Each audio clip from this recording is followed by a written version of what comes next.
Assalamualaikum warahmatullahi wabarakatuh. Mari kita lanjutkan pembahasan kita masih terkait dengan statement of cash flows atau laporan arus kas.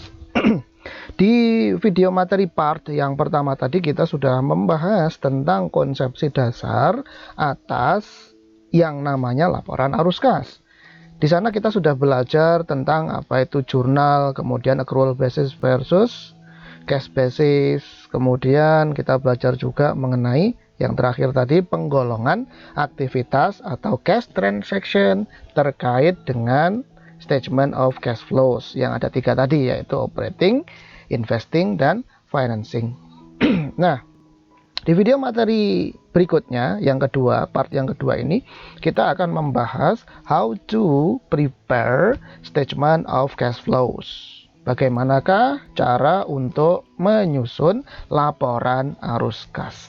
Sebelum kita berpraktik melihat bagaimana sih sebenarnya teknis penyusunan laporan arus kas itu, maka kita harus memahami, mengerti terlebih dahulu mengenai beberapa kaidah, beberapa hal penting terkait dengan dalam rangka penyusunan laporan arus kas. Ini tidak boleh dilewati.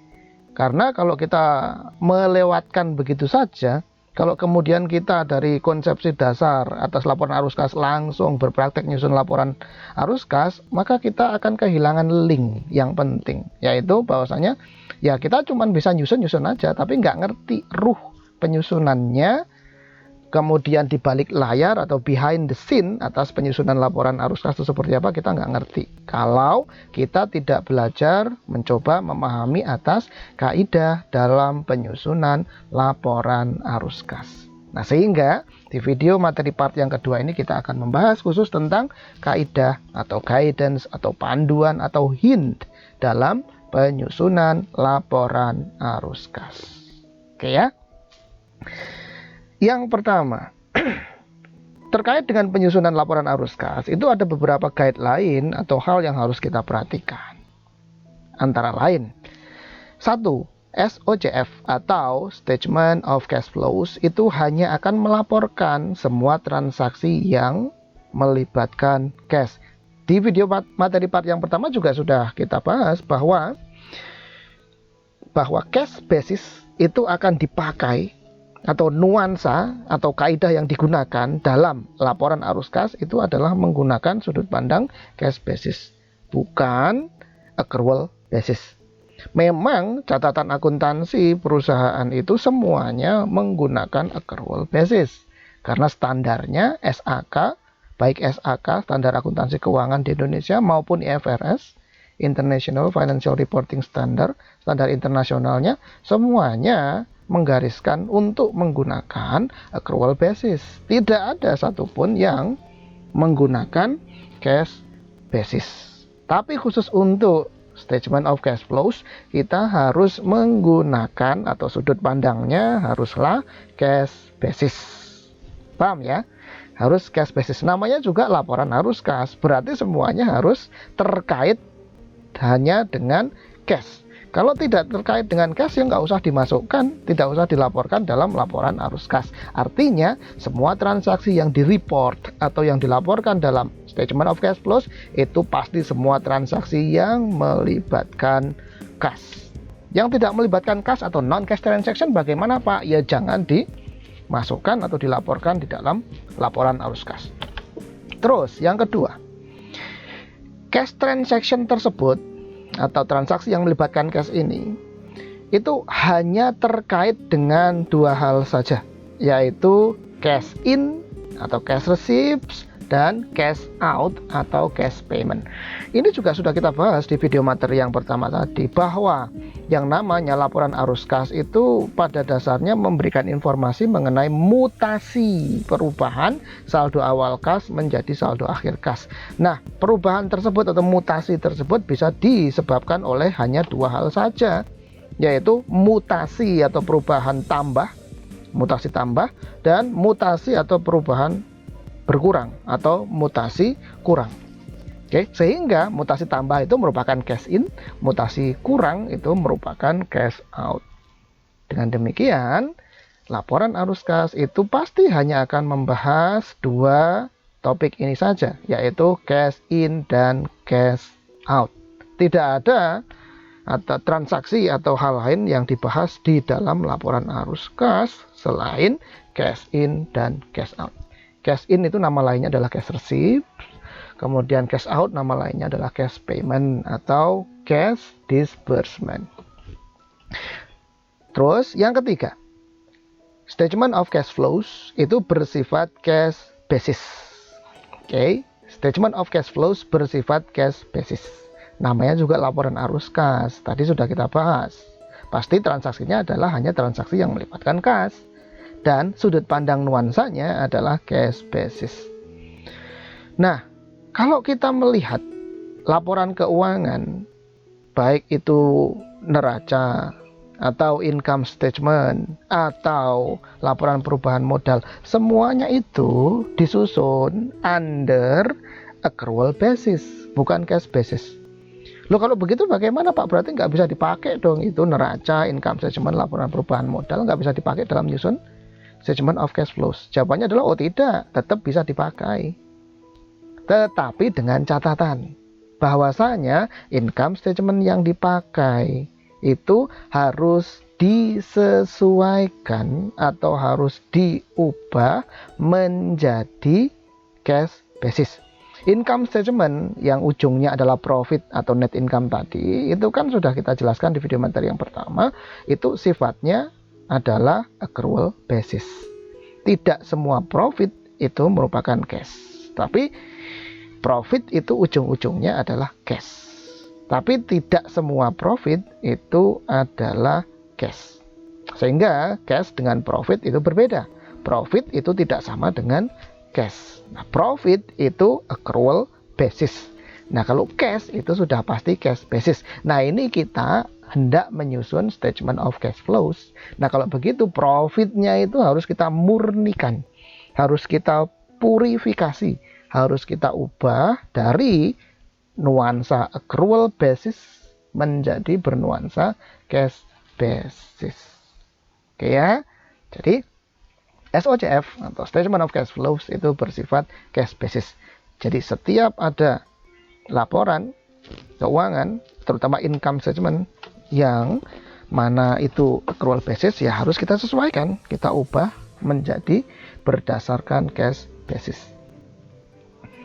Nah, yang keempat, laporan arus kas itu disusun dan penyusunannya itu tidak bersumber dari adjusted trial balance. Kalau dulu kita belajar akuntansi di awal-awal dulu, itu kan ada namanya working trial balance ya, WTB, working trial balance. Ada saldo sebelum penyesuaian atau unadjusted trial balance, kemudian ada adjustment, ada adjusting, kemudian akan menghasilkan adjusted trial balance. Nah, dari adjusted trial balance di worksheet-nya itu ya, ini kita bayangkan worksheet, di adjusted trial balance itu akan dijadikan dasar atau sumber untuk menyusun income statement yang mana melibatkan akun-akun nominal dan akan kita jadikan dasar untuk menyusun neraca atau statement of financial position yang mana akun-akunnya merupakan akun-akun real. Sehingga dengan begitu kita akan mendapatkan laporan laba rugi, kemudian laporan perubahan modal dan neraca atau balance sheet atau statement of financial position. Nah, dengan demikian itu kalau adjusted trial balance itu larinya ujung-ujungnya akan ke 3 laporan keuangan tadi itu. Jadi dengan demikian baik statement of comprehensive income atau income statement, statement of changes in equity atau laporan perubahan modal, dan statement of financial position atau balance sheet ini semuanya akan bersumber dari adjusted trial balance. Tetapi khusus untuk statement of cash flows atau laporan arus kas, dasar penyusunannya bukan bersumber dari adjusted trial balance. Loh Pak, kok bisa begitu? Lah iya, adjusted trial balance itu hanya akan bisa memunculkan saldo akun kas unadjusted dan saldo akun kas adjusted. Selesai. Jadi dia tidak akan memberikan informasi. Jadi worksheet-nya itu tadi tidak akan memberikan informasi mengenai mutasi atau pergerakan saldo kas yang dari unadjusted menjadi adjusted tadi itu digunakan untuk apa dan asal penambahannya dari mana, itu nggak akan kelihatan di dalam worksheet trial balance tadi ya, working trial balance tadi, worksheetnya itu tadi nggak akan kelihatan di situ. Jadi gimana dong? Ya nggak bisa dijadikan sumber untuk menyusun laporan arus kas itu yang worksheet adjusted trial balance tadi, nggak bisa. Loh kalau begitu bagaimana Pak? Nggak bisa disusun dong Pak? Oh bisa, sangat bisa sekali disusun. Hanya saja tidak bersumber dari adjusted trial balance. Terus, kalau begitu, yang kelima, sumber untuk penyusunan laporan arus kas dari mana? Oke, sumber penyusunan untuk kita memprepare, menyusun laporan arus kas itu sumbernya ada 3. Ya, sumbernya ada 3. Yang pertama adalah berasal dari income statement. Ya, berasal dari income statement. Kan kita tahu tadi bahwa ketika kita menelisik, ya, ketika kita melihat secara lebih detail tadi di video materi part yang pertama tadi tentang operating activities, maka sebenarnya kita sedang melihat atau membicarakan income statement, kan gitu. Nah, income statement itu jangka waktunya adalah jangka pendek. Dan income statement itu terkait dengan aktivitas operasi, sehingga operating activities. Nah, kalau begitu dalam menyusun laporan arus kas yang untuk section cash flows from operating activities akan bersumber dari income statement. Income statementnya yang mana Pak? Tentu saja income statement current period, yaitu income statement pada periode yang dilaporkan atau periode yang sekarang sedang berjalan dan dilaporkan. Paham ya? Jadi itu bahan sumber untuk menyusun laporan arus kas yang pertama. Kemudian yang kedua, kita juga akan menggunakan neraca atau statement of financial position. Nah, neraca yang kita gunakan yang mana Pak? Neraca yang akan kita gunakan itu adalah neraca komparatif. Apa Pak maksudnya neraca komparatif? Neraca komparatif itu maksudnya adalah ada neraca saldo akhir periode ini dan ada neraca saldo akhir periode sebelumnya. Nah, neraca saldo akhir periode ini tanggal 31 Desember itu sama artinya dengan bukan sama artinya ya. Neraca saldo akhir tanggal 31 Desember katakanlah tahun 2019 periodenya. Periode pengukurannya adalah tahun 2019. Maka neracanya tertanggal 31 Desember tahun 2019. Ini merupakan saldo akhir neraca. Saldo awalnya yang mana Pak? Saldo awalnya tentu saja neraca untuk periode sebelumnya, yaitu tanggal 31 Desember tahun 2018. Nah, 31 Desember tahun 2018 itu kan sama aja artinya dengan 1 Januari tahun 2019. Sehingga untuk periode tahun 2019 itu merupakan saldo awal. Nah, yang akan kita pakai neracanya itu adalah 2 neraca tadi secara komparatif atau perbandingan, yaitu neraca yang memuat saldo awal dan neraca yang memuat saldo akhir. Itu nanti akan kita compare, akan kita perbandingkan dalam rangka menyusun laporan arus kas. Nah, jadi jelas ya. Sumber untuk menyusun laporan arus kas adalah tadi yang pertama income statement current period dan yang kedua neraca. Dan neracanya pun harus neraca untuk 2 posisi, yaitu periode sekarang, periode akhir sekarang dan periode akhir yang tahun lalu. Yang kedua. Nah, yang ketiga adalah additional information. Tidak semua bahan yang akan kita jadikan dasar untuk menyusun laporan arus kas itu semuanya tercakup di dalam income statement dan neraca. Tidak. ternyata kita membutuhkan informasi-informasi lain, yang mana informasi-informasi lain tersebut tidak terekap di dalam income statement dan neraca. Jadi secara eksplisit tidak akan kita temui di dalam income statement dan di dalam statement of financial position. Seperti misalkan perusahaan membeli kembali sahamnya atau saham treasury, kemudian menjual sahamnya, itu tidak akan kelihatan di dalam income statement, nggak ada itu. Kemudian di dalam neraca juga nggak akan kelihatan, ya, nggak akan kelihatan. Kenapa? Karena treasury, saham treasury-nya kan pasti itu adalah saldo akhir, kan gitu, nggak akan kelihatan di situ. Nah, ini butuh additional information.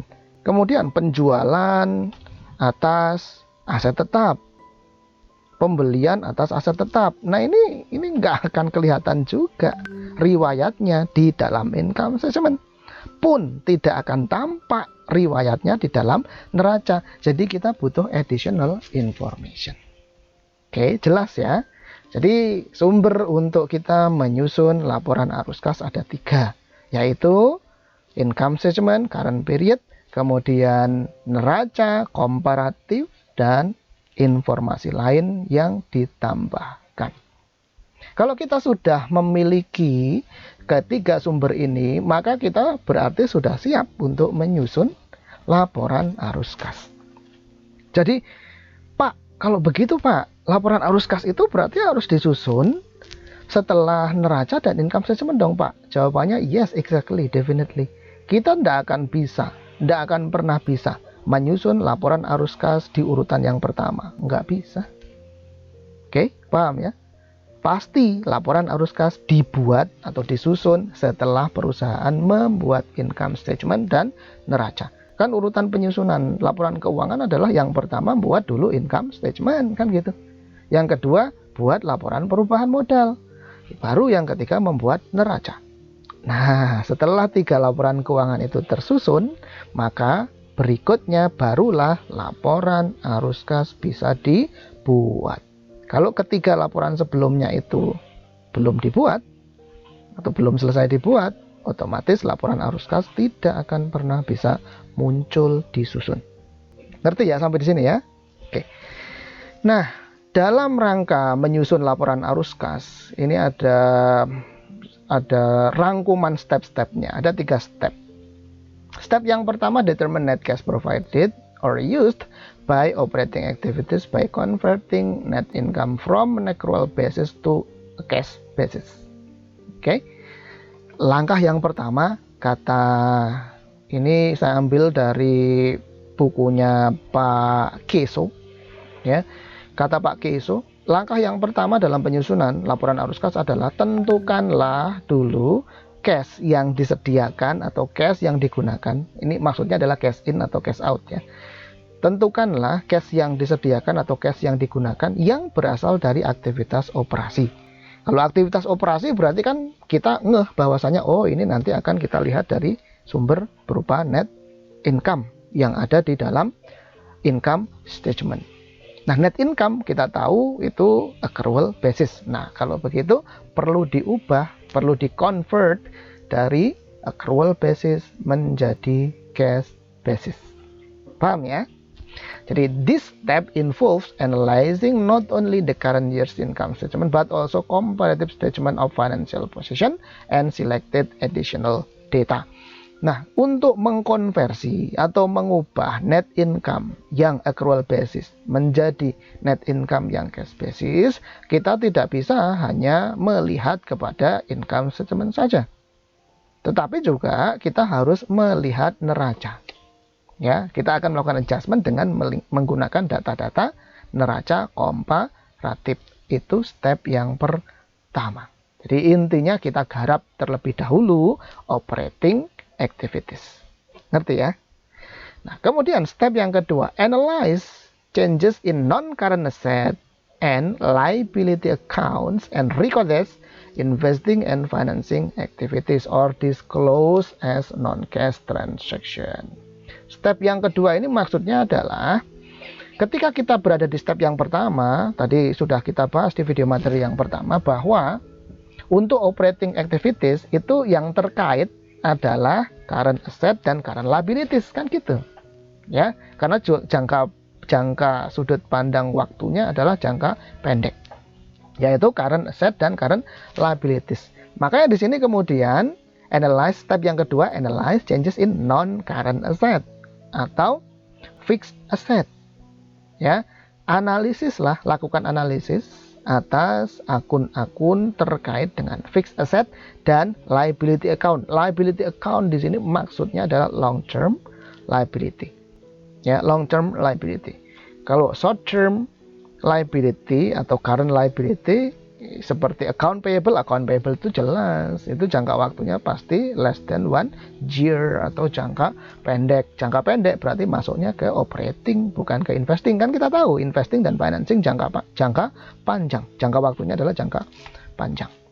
Oke, sehingga analyze changes in non current asset and long term liability account and record as investing and financing activities. Atau kalau itu merupakan non-cash transaction, maka nanti ditambahkan, didisclose sebagai informasi tambahan. Tapi bukan menu utama dari laporan arus kas. Ya, dimasukkan ke dalam laporan arus kas sebagai informasi tambahan, bukan menu utama. This step involves analyzing comparative statement of financial position data and selected additional information for their effects on cash. Jadi step yang kedua ini kita akan membandingkan mutasi atau perubahan atas fixed asset dan long term liabilities dan juga equities tentunya. Dan juga equities plus additional information. Nah, nanti yang long term liabilities, fixed asset, dan equities pasti akan ngaruhnya ke aktivitas investasi dan aktivitas pembiayaan atau pendanaan. Itu step yang kedua. Jadi kita paham ya, jadi step yang pertama tadi adalah garaplah, selesaikanlah operating activities. Step yang kedua, garaplah atau selesaikanlah investing activities dan financing activities. Step yang pertama bersumber dari net income yang ada di income statement yang di-adjust atas current asset dan current liabilities. Step yang kedua bersumber dari neraca, yaitu kita lihat di mutasi atau perubahan atas plan asset dan long term liabilities serta equities. Plus juga kita perlu informasi tambahan atau additional information. Nah, terus step yang ketiga, yang terakhir. Step yang ketiga adalah compare the net change in cash on the statement of cash flows with the change in the cash account reported on the statement of financial position to make sure the amounts agree. Jadi kan kita tadi menggunakan neraca komparatif, yaitu neraca saldo akhir dan saldo awal. Saldo akhirnya diperoleh dari neraca tanggal 31 Desember periode sekarang, dan saldo awalnya diperoleh dari neraca tanggal 31 Desember tahun lalu. Itu menjadi saldo awal. Nah, berarti kita punya saldo awal kas dan punya saldo akhir kas. Nah, saldo awal kas dan saldo akhir kas kan kita selisihkan, itu ketemu ada selisihnya. Ketemu selisihnya atau ketemu deltanya. Nah, selisih atau delta kas tersebut, selisih saldo kas tersebut itu harus match, harus pas dengan ketika cash from operating, cash from investing, dan cash from financing ini kita jumlahkan semuanya, itu nanti selisihnya harus sama. Hasilnya harus sama, hasil penjumlahan dari cash from operating, investing, dan financing ini jumlahnya harus sama dengan selisih antara saldo awal dengan saldo akhir. Paham ya? Jadi selisih antara year 1 saldo kas dengan year 2 saldo kas akan sama dengan penjumlahan, hasil penjumlahan dari cash from operating dan cash from investing ditambah lagi cash from financing. Ini harus sama. The difference between the beginning and ending cash balances can be easily computed from comparative statements of financial position. Ini dari komparatif, neraca komparatif. Nah, difference-nya ini harus sama dengan hasil penjumlahan dari operating, investing, dan financing. Paham ya sampai di sini ya? Oke, itulah kira-kira gambaran mengenai langkah atau step dalam penyusunan laporan arus kas. Berikutnya, oke Pak, saya sudah paham mengenai langkah-langkah penyusunan laporan arus kas. Nah, format dari laporan arus kas sendiri itu seperti apa sih Pak? Formatnya seperti ini. Tekan tadi sudah kita pahami ya, bahwa intinya laporan arus kas itu menyajikan atau memberikan informasi terkait dengan saldo awal kas, saldo akhir kas, dan mutasinya, tambah kurangnya. Yang mutasi atau tambah kurangnya tadi itu dirinci ke dalam 3 kelompok aktivitas. Oke ya.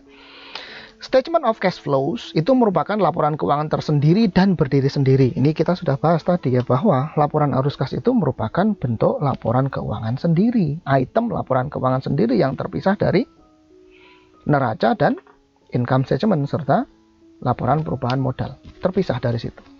Kemudian, laporan arus kas itu memberikan informasi atas pergerakan kas dari awal periode atau saldo awal hingga menjadi saldo akhir di akhir periode. Jadi memberikan informasi mengenai pergerakan kas, penambahan atau pengurangan kas dari saldo awal menjadi saldo akhir. Nah, pergerakan atau mutasi kasnya itu tadi diklasifikasikan ke dalam 3 kelompok yang sudah kita bahas juga di video materi yang pertama secara panjang lebar, yaitu kelompok operating, investing, dan financing. Kegiatan operasional, kegiatan investasi, dan kegiatan pendanaan atau pembiayaan. Sehingga kalau kita lihat format dari laporan arus kas itu formatnya simple seperti ini. Ya. Saldo awal kasnya yang mana Pak ini? Cash at the beginning of the period. Nih, ini cash at the beginning of the period. Kemudian cash at the end of the period. Ini saldo awal, ini saldo akhir. Kemudian mutasi penambahan dan pengurangannya yang mana Pak? Ini dia. Cash flows from operating activities, cash flows from investing activities, cash flows from financing activities. Ya. Pak, kalau ini cash at beginning of the periodnya saya taruh di atas, boleh nggak Pak? Boleh, silakan saja. Jadi cash at the beginning of the period taruh di atas ini. Kemudian cash at the end of the period taruh di paling bawah. Kemudian tengah-tengahnya ini adalah mutasi. Perubahan kas. Perubahan kasnya, transaksi yang mengakibatkan perubahan kasnya itu dikelompokkan aktivitasnya ke dalam 3 grup, yaitu operating activities, investing activities, dan financing activities.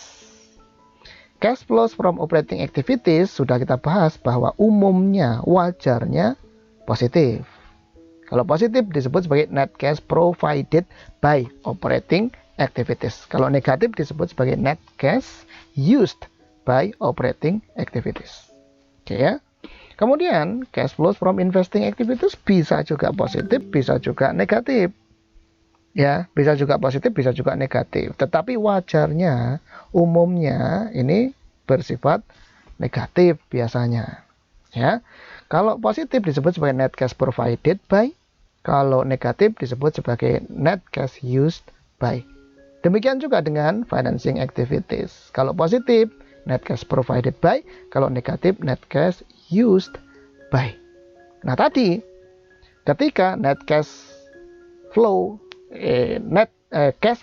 ketika cash flow from operating activities dijumlahkan dengan cash flow from investing activities ditambah lagi dengan cash flows from financing activities, maka ketika kita jumlahkan semua nanti hasilnya akan menjadi net increase atau net decrease in cash. Kalau positif ya berarti net increase. Kalau negatif berarti ya net decrease in cash. Nah ini adalah merupakan menunjukkan delta atau perubahannya. Ya, perubahannya berapa? Kalau perubahannya positif atau net increase berarti saldo akhirnya akan menjadi lebih besar daripada saldo awal. Sebaliknya, kalau perubahannya ini negatif atau net decrease in cash, maka saldo awalnya akan lebih besar daripada saldo akhirnya, kan gitu. Paham ya? Oke, terus, nah ini adalah main body atau body utama, batang tubuh dari laporan arus kas. Kalau yang ini adalah headingnya atau judulnya, nama perusahaan, kemudian laporannya adalah statement of cash flows, dan ingat jangan lupa ini berbentuk periode, bukan specific date for the period covered. Ya, misalkan laporan arus kas PT ABC, laporan arus kas untuk tahun 2019. Nah, itu periode. Tahun 2019 kan ada awalnya 1 Januari dan akhirnya 31 Desember. Oke, jadi ini judul atau heading, ini batang tubuh utama, dan kemudian ada ini catatan informasi tambahan. Nah, non-cash transaction yang signifikan biasanya itu dimasukkan atau dicatat, dilampirkan di sini. Ya, dilampirkan di sini yang non-cash transaction-nya. Misalkan non-cash transaction itu perusahaan sudah menerbitkan saham baru tetapi tidak secara tunai atau mendapatkan cash, melainkan investornya itu berinvestasi dengan menyerahkan tanah dan bangunan gitu misalkan. Ya berarti itu non cash transaction. Tulis di sini. Kan gitu, sebagai informasi tambahan saja. Paham ya? Jadi ini adalah format dari yang namanya laporan arus kas atau statement of cash flows. Terus, nah, kita lihat secara rinci bagaimana menyusun cash flows from operating activities, cash flows from investing activities, dan cash flows from financing activities. Kita lihat lebih detail. Khusus untuk cash flows from operating activities, itu ada 2 metode dalam menyusun laporan arus kas. Untuk section, hanya untuk section ya, hanya untuk section cash flows from operating activities, itu ada 2 metode penyusunannya. Yang pertama disebut sebagai indirect method, yang kedua disebut sebagai direct method. Oke, kita bahas satu persatu. Indirect method, jika penyusunan laporan arus kas untuk cash flows from operating activities-nya menggunakan indirect method, maka nanti cash flows from operating activities-nya akan disusun secara tidak langsung. Namanya juga indirect kan, berarti tidak langsung. Nah, tidak langsungnya itu maksudnya gimana, Pak? Oke, disusun secara tidak langsung dengan melakukan adjustment atau penyesuaian atas net income, yaitu accrual basis.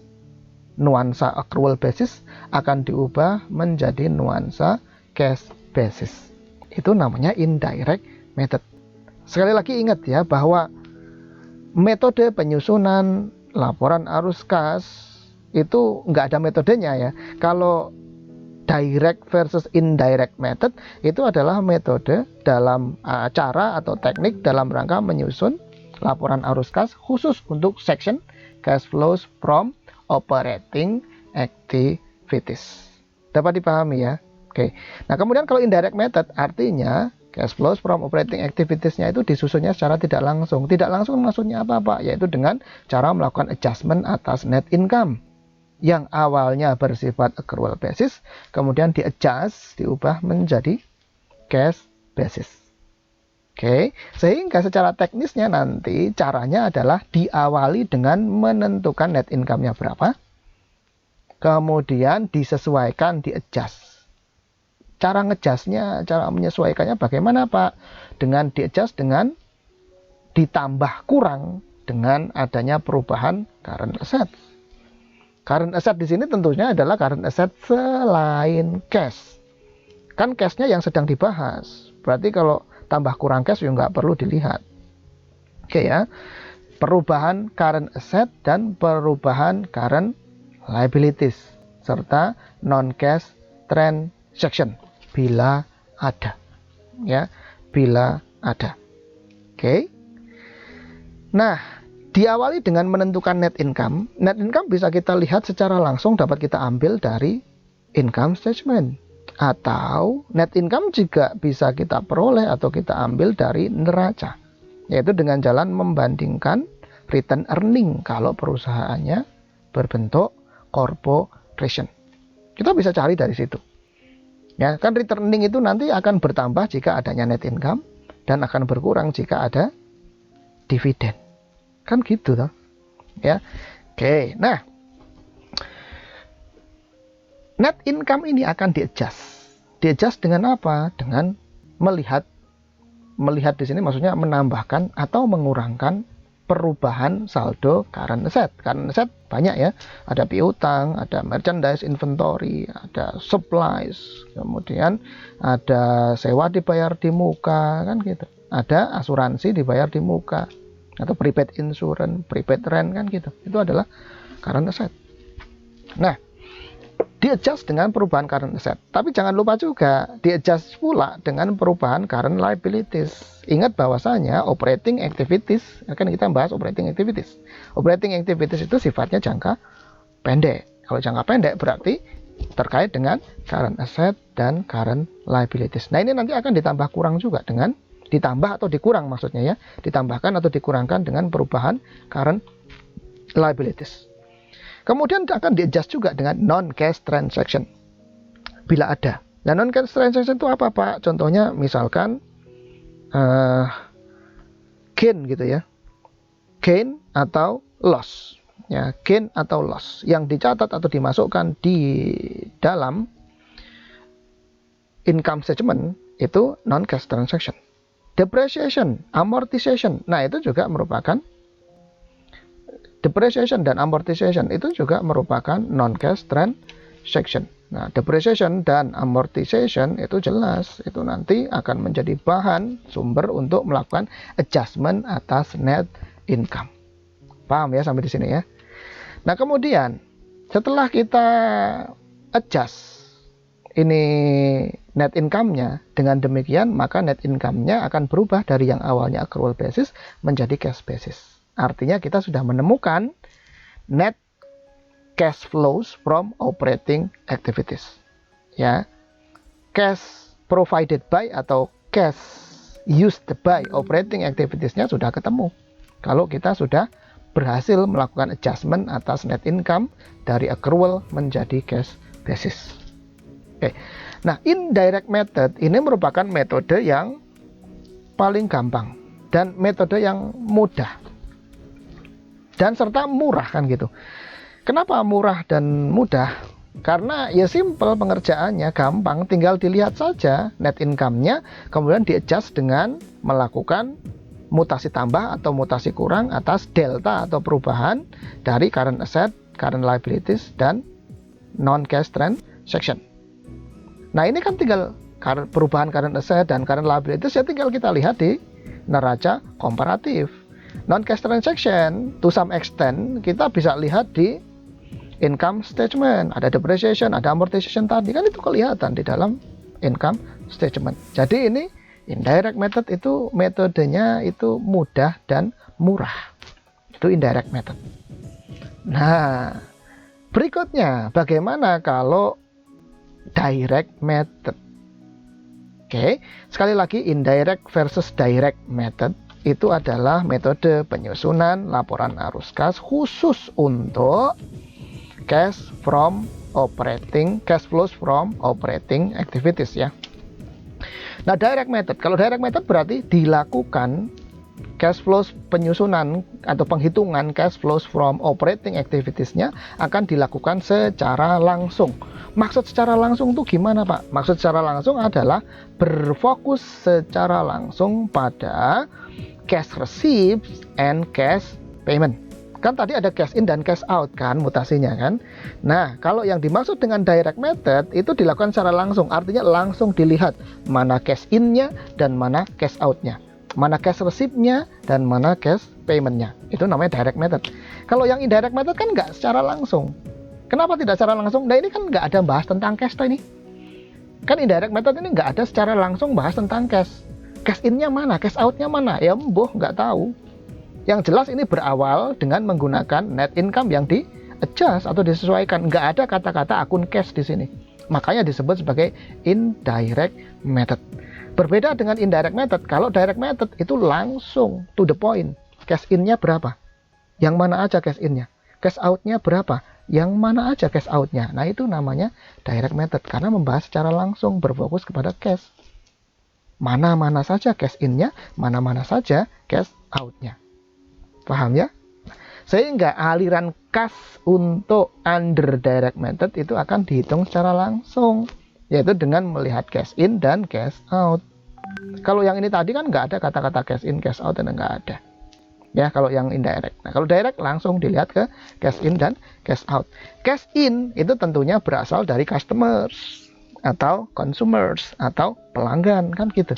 Cash out, kalau kita lihat di income statement, cash out-nya itu berarti cash for inventory yang dibayarkan untuk supplier atau vendor. Kemudian cash for operating expenses, gitu ya. Ini tidak terkait langsung dengan produk yang dijual. Kemudian cash for interest, bayar bunga, dan cash for taxes atau pajak. Nah, ini merupakan cash out. Jadi jelas. Berarti kalau pakai direct method kita akan melihat dan memperinci serta menghitung satu persatu berapakah cash yang berasal dari customer atau pelanggan. Berapakah cash yang dibayarkan kepada supplier dalam rangka membeli inventory. Berapakah cash yang dibayarkan untuk beban operasional, bayar upah salesman, bayar gaji orang admin, kemudian melakukan penyusutan gedung toko, kan gitu, dan lain-lainnya, ya, dan lain-lainnya. Ini pembayaran untuk operating expense. Kemudian pembayaran untuk beban bunga ini juga iya, ini cash out, ya. Kemudian akan dilihat pula pembayaran pajaknya untuk periode ini berapa.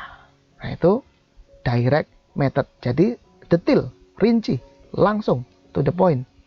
Yang mana cash in-nya, yang mana cash out-nya, jumlahnya berapa. Paham ya? Nah, berarti kalau kita menggunakan direct method, maka kita akan secara langsung memberikan informasi mengenai sumber cash in dan penggunaan cash out. Saya ulang, kalau kita menggunakan direct method, maka kita dapat memberikan informasi mengenai sumber penerimaan cash in dan peruntukan penggunaan cash out. Jelas terinci di situ. Paham ya? Beda dengan indirect method, kan ini nggak membahas berapa cash in, berapa cash outnya, nggak dibahas di dalam indirect method. Akan tetapi ada kelemahannya, disadvantages ya, bukan kelemahan yang dalam artian itu mudarat gitu ya, bukan. Kalau indirect method, advantages-nya adalah, keuntungannya adalah bahwa metode indirect ini mudah dan murah. Kebalikannya, kalau metode direct itu, disadvantages-nya adalah metodenya itu tidak mudah dan tidak murah. Kenapa tidak mudah? Ini tidak mudah, bayangkan gitu loh, untuk kita melihat satu persatu cash in dan cash out rinciannya seperti apa, yang ini banyak ini tadi, maka kita harus melihat, buka lagi ledger atau buku besar, kita harus buka. Dan itu membutuhkan waktu, takes time, lama. Beda dengan kalau kita pakai indirect method, kita cukup melihat income statement, diambil dari income statement, selesai, kemudian bandingkan perubahan current asset dan current liabilities, selesai, adjust, selesai. Nggak perlu buka-buka ledger atau buku besar. Nah, kalau ini direct method, nggak bisa dengan hanya mengandalkan income statement dan neraca saja, nggak bisa. Ini harus buka ledger ini kalau kita pakai direct method. Atau bahasa gampangnya itu kita harus melongok atau ngintip di account untuk masing-masing akun yang terkait gitu loh. Sehingga kita harus perlu cari tahu mutasi tambah dan mutasi kurang atas masing-masing akun yang terkait ini. Banyak ini, ya, banyak akun yang terkait ini. Nah, itu kan berarti waktunya lama dong. Dibandingkan dengan indirect method, jelas lebih lama direct method. Sehingga lebih lama, udah gitu lebih sulit dibanding indirect method. Nah, ini merupakan disadvantages dari direct method. Paham ya sampai di sini ya? Oke. Nah, kalau kita simpulkan terkait dengan cash flows from operating activities itu, intinya cash flows from operating activities itu akan bersumber dari income statement. Nah, ini kan tadi kan kita bahas ya, sumbernya dari income statement. Kita ambil net income-nya. Kemudian bersumber pula dari current asset dan current liabilities. Jadi kita butuh net income dari income statement dan kita butuh mutasi perubahan atas current assets dan current liabilities. Yang ini net income diambil dari income statement, kemudian current asset dan current liabilities diambil dari neraca. Itu untuk cash flows from operating activities. Nah, berikutnya, bagaimana Pak dengan cash flows from investing dan financing activities? Kalau untuk cash flows from investing dan financing, itu tidak ada metode apapun untuk menyusun laporan arus kas untuk section investing dan activities. Nggak ada metodenya. Sekali lagi saya ingatkan bahwa direct versus indirect dalam penyusunan laporan arus kas itu adalah hanya metode untuk dalam rangka menyusun arus kas dari operating activities. Sementara kalau investing dan financing nggak ada metodenya. Loh, terus gimana Pak kalau nggak ada metodenya? Ya pokoknya hitung selesai gitu loh maksudnya ya. Pokoknya tinggal dihitung selesai. Apa yang dihitung? Yang dihitung adalah delta atau perubahan dari non-current asset. Itu untuk investing activities. Ya, untuk investing activities. Bagaimana kalau untuk financing activities? Ya tinggal dilihat delta atau perubahan atas long term liabilities dan equities-nya. Oke, so jadi intinya untuk cash flows from investing, maka intinya cash flows from investing activities nanti akan bersumber, analisis penyusunan laporan arus kasnya akan bersumber dari non-current assets. Non-current assets bisa kita lihat di balance sheet atau neraca. Terus intinya cash flows yang berasal dari aktivitas financing itu akan bersumber dan kita ambil, kita analisis dari perubahan atas non-current liabilities atau long-term liabilities dan ekuitas. Dari mana ini bersumber long-term liabilities dan ekuitas? Tentu saja kita ambil bersumber dari neraca atau balance sheet. Oke, paham ya sampai di sini ya? Oke, kalau begitu kita sudah siap untuk berpraktek menyusun laporan arus kas. Kita lanjutkan di video materi berikutnya tentang bagaimana menyusun laporan arus kas. Terima kasih.